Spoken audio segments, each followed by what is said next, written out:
Osez l'avenir, le magazine de l'innovation avec BNCI, groupe BNP Paribas, la banque d'un monde qui change.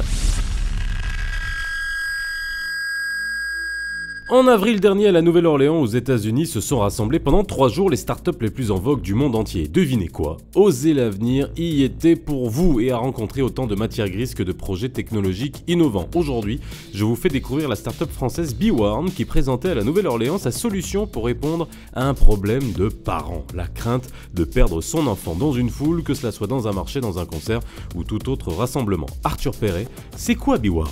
BeWarn, c'est un bracelet connecté qui va relier les enfants à leurs parents. Ce n'est pas un nouveau tracker GPS, c'est un bracelet Bluetooth qui va déclencher une alerte dès que l'enfant s'éloigne trop de ses parents. L'idée est de prévenir la perte avant que l'enfant soit hors de portée. Il y a 3 gros avantages par rapport au tracker GPS. Son faible coût, moins de 40 € sans abonnement. Son autonomie, jusqu'à 1 an avant de changer la pile. Et sa fiabilité, précision à 1 ou 2 mètres près, pas besoin de réseau téléphonique pour fonctionner. Et l'innovation, elle est là, mais justement, comment est-ce que ça fonctionne? Alors l'usage est très simple, en 3 clics on associe le bracelet à un smartphone et à partir de ce moment-là, dès que l'enfant s'éloigne de la distance de sécurité, 15 ou 50 mètres à choisir, le parent et l'enfant sont prévenus par un signal sonore et ceci avant de risquer de perdre de vue. On peut ajouter jusqu'à 4 BeWarn à un même téléphone. Alors aujourd'hui BeWarn existe déjà et est disponible en France. Mais demain, BeWarn, c'est quoi? C'est plus de fonctionnalités, en particulier des fonctionnalités de crowd GPS pour que vous puissiez aider d'autres parents à retrouver leurs enfants, mais aussi de nouvelles technologies embarquées dans le bracelet et enfin un fort déploiement international. Des événements comme la Collision Conference à la Nouvelle-Orléans, ça rapporte quoi? Alors pourquoi Collision? En 2015, on avait été à Barcelone pour le Mobile World Congress et on avait ressenti une assez forte appétence pour notre solution, mais hélas, on n'était pas prêt.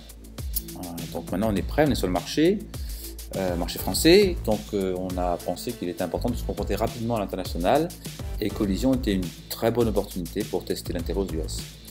Et d'ailleurs on a été plutôt conforté dans cette idée, voilà, donc ça s'est plutôt bien passé. Et une émission comme Osez l'avenir, à la Collision Conference, ils adorent ça. On est très heureux que ce genre d'émission existe, d'abord parce que ça parle d'innovation, et nous on aime bien l'innovation, ensuite parce que ça donne de l'espace de visibilité aux startups, et ça on sait que c'est pas toujours facile, et enfin parce que ça traverse les frontières et que ça nous on adore quand ça traverse les frontières.